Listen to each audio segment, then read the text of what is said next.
말씀은 마태복음 3장 1절부터 12절까지입니다. 그때 세례 요한이 이르러 유대 광야에서 전파하여 말하되 회개하라 천국이 가까이 왔느니라 하였으니 그는 선지자 이사야를 통하여 말씀하신 자라. 일러스되 광야에 외치는 자의 소리가 있어 이르되 너희는 주의 길을 준비하라 그가 오실 길을 곧게 하라 하였느니라. 이 요한은 낙타털 옷을 입고 허리에 가죽 띠를 띠고 음식은 메뚜기와 석청이었더라. 이때 예루살렘과 온 유대와 요단강 사방에서 다 그에게 나와 자기들의 죄를 자복하고 요단강에서 그에게 세례를 받더니 요한이 많은 바리새인들과 사두개인들이 세례 베푸는 데로 오는 것을 보고 이르되 독사의 자식들아 누가 너희를 가르쳐 임박한 진노를 피하라 하더냐. 그러므로 회개에 합당한 열매를 맺고 속으로 아브라함이 우리 조상이라고 생각하지 말라. 내가 너희에게 이르노니 하나님이 능히 이 돌들로도 아브라함의 자손이 되게 하시리라. 이미 도끼가 나무 뿌리에 놓였으니 좋은 열매를 맺지 아니하는 나무마다 찍혀 불에 던져지리라. 나는 너희로 회개하게 하기 위하여 물로 세례를 베풀거니와 내 뒤에 오시는 이는 나보다 능력이 많으시니 나는 그의 신을 들기도 감당하지 못하겠노라. 그는 성령과 불로 너희에게 세례를 베풀 것이요 손에 키를 들고 자기의 타작 마당을 정하게 하사 알곡은 모아 곳간에 들이고 쭉정이는 꺼지지 않는 불에 태우시리라. 아멘.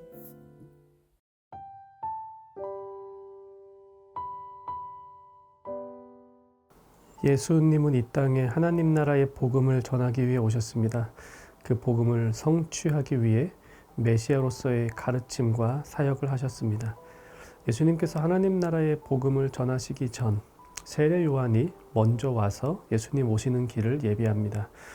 어떻게 해야 예수님 오시는 길을 예비하는 것이 될까요? 하나님 나라는 하나님의 공의와 사랑으로 지배되는 나라입니다.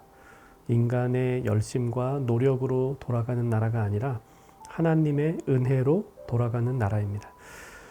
인간이 세운 나라는 인간의 행위와 인간의 공로가 그 중심에 있습니다. 그런데 하나님 나라는 하나님께서 하신 정의로운 일과 하나님의 사랑이 그 중심에 있습니다. 이 둘 사이는 너무나 큽니다. 인간은 하나님의 나라를 잘 이해하지 못합니다.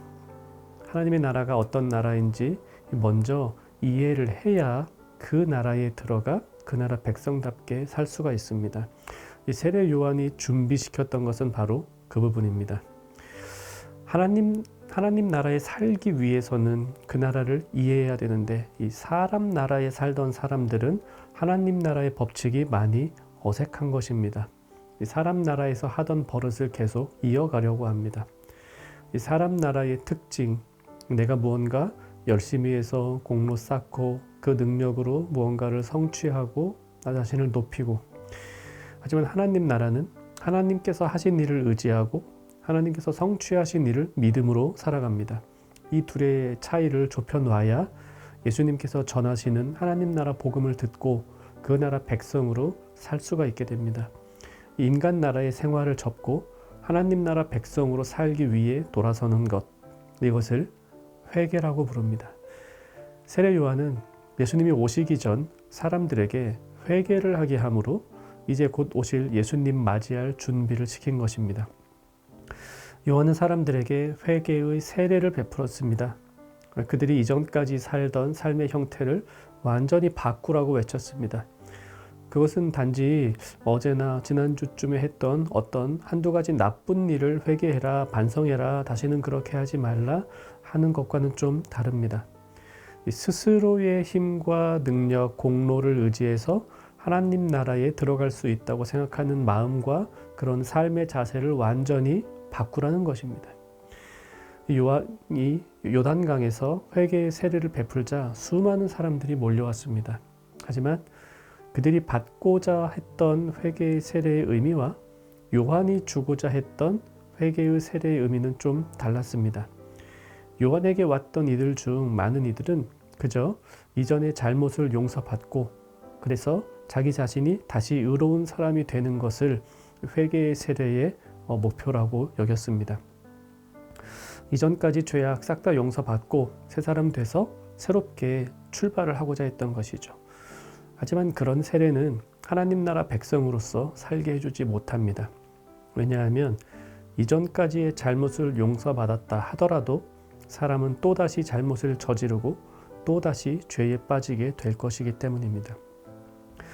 그런 생각으로 요한의 세례를 받으러 온 사람들 중에 당시 백성들의 지도자 역할을 했던 바리새인과 사두개인들도 있었습니다.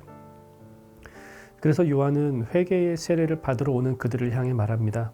독사의 자식들아, 누가 너희를 가르쳐 임박한 진노를 피하라 하더냐. 그러면서 그들에게 회개에 합당한 열매를 맺으라고 합니다.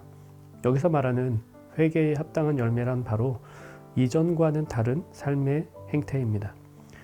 지금까지 너희 스스로의 의로움을 의지하여 세상을 살아왔고 앞으로도 그렇게 살려고 하면서 하나님 나라 백성이 되려고 해서는 안 된다고 말하는 것입니다. 그런 식으로 회개하고 또 죄를 짓고 또 회개하고 다시 죄를 짓고 이런 식으로는 하나님 나라 백성이 될 수 없습니다. 요한은 자신에게 세례를 받으러 오는 사람들에게 완전한 변화를 요구합니다.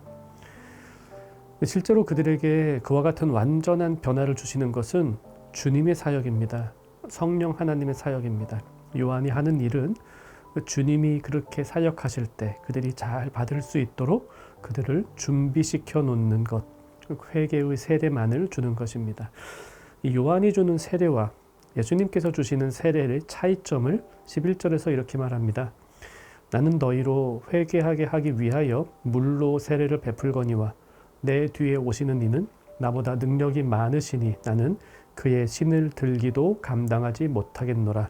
그는 성령과 불로 너희에게 세례를 베푸실 것이요. 말하자면 요한이 할 수 있는 일은 물로 회개의 세례를 주면서 그들에게 하나님 나라라는 새로운 시대가 왔다는 것을 알리고 진정한 회개란 그동안 가지고 있었던 삶의 자세를 완전히 바꾸는 것임을 말해주는 것입니다. 그러고 나면 주님께서 메시아로서 사역을 하시며 성령으로 그들에게 세례를 주실 것입니다. 성령으로 세례를 받은 이들은 분명히 깨닫게 됩니다.